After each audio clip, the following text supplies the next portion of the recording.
IBM is the inventor of the original PC, and this is number 7 of 9, Star Trek reference, of the 9 PCs that I bought in a lot for a total of $40. We're going to take a look at exactly what this thing is. It's an IBM ThinkCenter. We're going to see what it has, what's in it, and does it work. So this particular model is a machine type model 8171-4XU. We have a DVD-ROM CD burner combo drive up front, as well as a 3.5-inch floppy drive. This system is one of the later ones that would feature a traditional floppy drive. The sticker on the top says that it's a Pentium 4 with hyperthreading technology.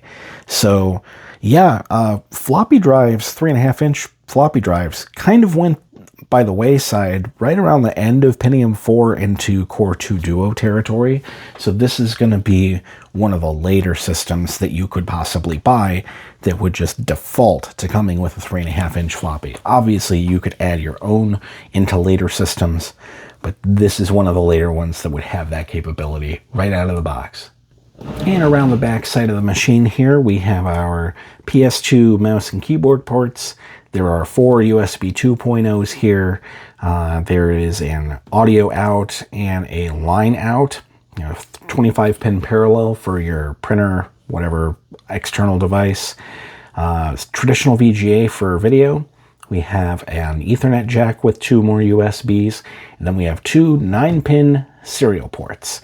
I'm also seeing that we have 2 full-size, full-height expansion slots, but they are sideways, so they're on some kind of a riser card. And then our power input is right here next to this fan, so we have a power supply in this compartment of the case. And being that this system was for a corporate environment, of course, we have a Windows XP Professional Certificate of Authenticity. So yeah, let's go ahead and pop this thing open and see what's inside. There's a button on either side here. Press those in and lift. And now we're inside the system. So yeah, now with the system open, we can take a look. I'm seeing 2 sticks of RAM right here. It looks like one is Hynix, 512 megabytes. This is DDR 400 megahertz. And then I see there's a second one here. I'm not sure if I can access that just yet. I'm going to have to figure out how to get this open so we can see more of the system. But yeah, here is our 2 expansion slots. And turning this a little bit, we take a look here and see there is a traditional PCI. And then the bottom one here, surprisingly, is PCI Express. I actually didn't expect us to get a PCI Express slot in a Pentium 4 pre-built. Usually PCI Express was something that you would get more in the Core era. I'm really curious about this motherboard. So the motherboard is part number 39J7583. I'm going to look that up later. And I'm curious if we'll be able to swap the CPU in this from the Pentium 4 to a Core 2. I'm doubtful about that. But the fact that there's PCI Express, there is a slight possibility. So I figured out how the rest of this actually opens up. You literally just tilt this whole thing, and it comes straight up, and now you can access the rest of it. Now, looking inside of the system here, first of all, the first thing I want to mention is that there's one noticeable bad capacitor right here, but it's only one, and I'm thinking that it's probably going to be okay, simply from, I don't see any others that are bad. And having it open in this fashion, now I can see a little bit better to the processor, and I'm going to try and figure out how that comes out. But for right this second, I can actually access that second stick of RAM too. I'm going to lift that up so I can see it better.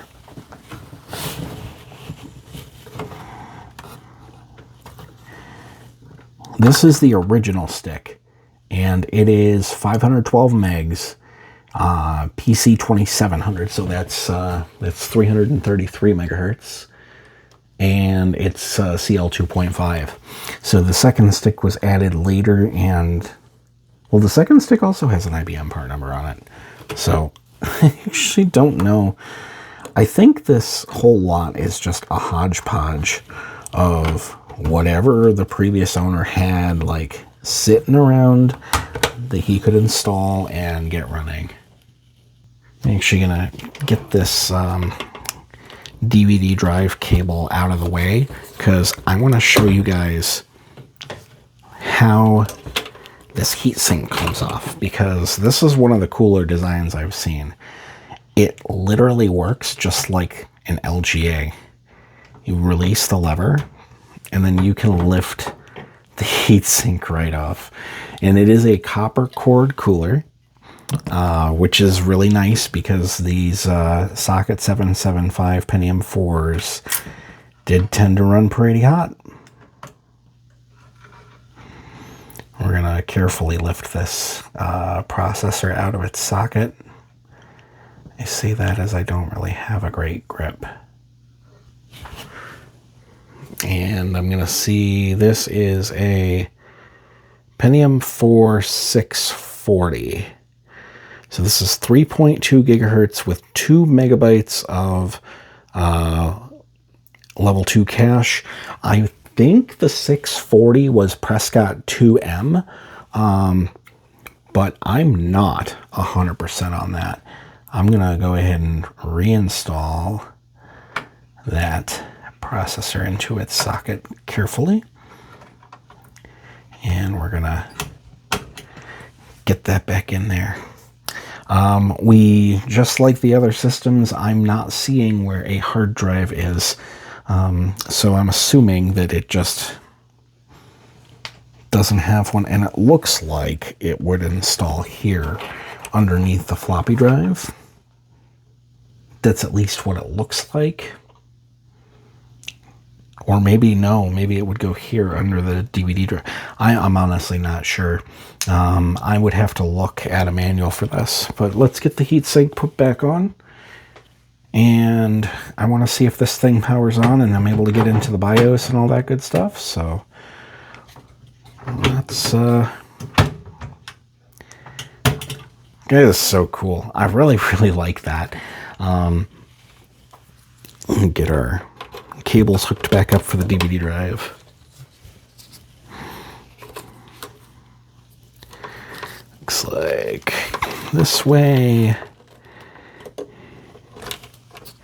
I do want to also hook the floppy drive back up because for the time being, I did remove the little ribbon cable that leads to the motherboard for this. I'm going to get that back in. I had done that to give myself a little extra room. So if this is Prescott 2M, and then it has a PCI Express slot, but regular DDR, that makes this an very interesting combination of hardware. All right. It's all back in there.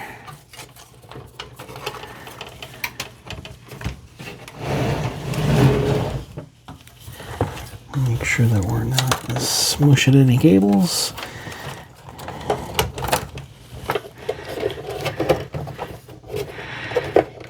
Yeah.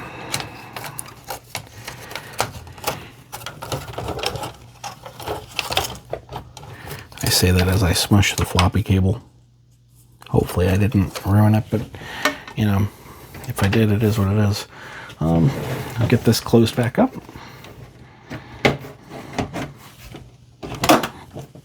Satisfying click. Okay, so here we go. I plugged it in and I didn't even need to press the power button. It started turning itself on.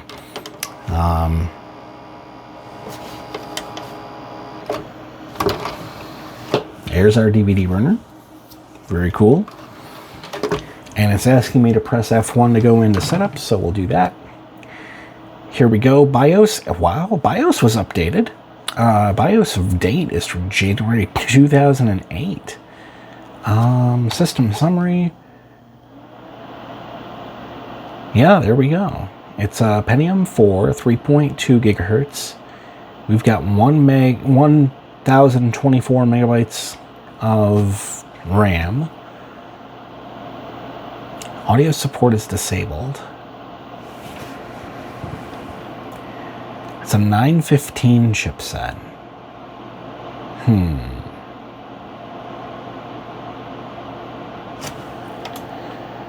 Okay.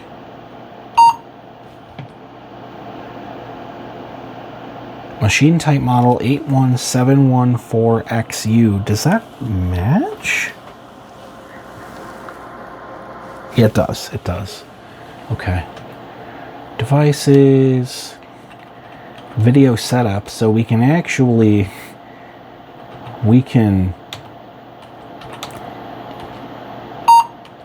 This is so interesting. Startup sequence, power on logo, hyper-threading we can turn on and off. Legacy free disabled. But I love the fact this just works. So I want to look this up, 81714XU, and I want to see if this thing supports Core 2 Duo.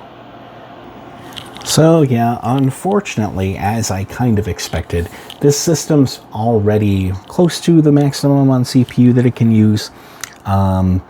It has the Pentium 4 HT640, that is a 3.2 gigahertz model. It has an 84 watt TDP, and this is based on the 915 chipset. It does not support any Core 2 at all.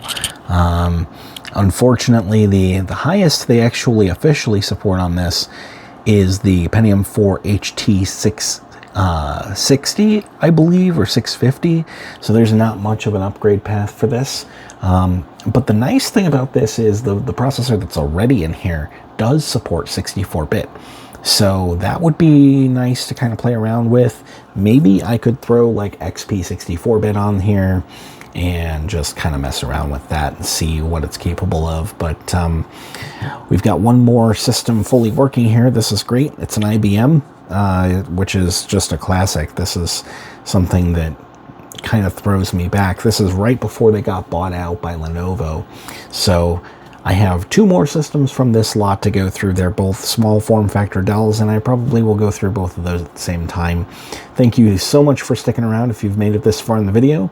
I appreciate you hanging out, and if you like retro PCs, looking at them, taking them apart, cleaning them, fixing them up, then this is the right place for you, and I look forward to seeing you in the next video. Take care.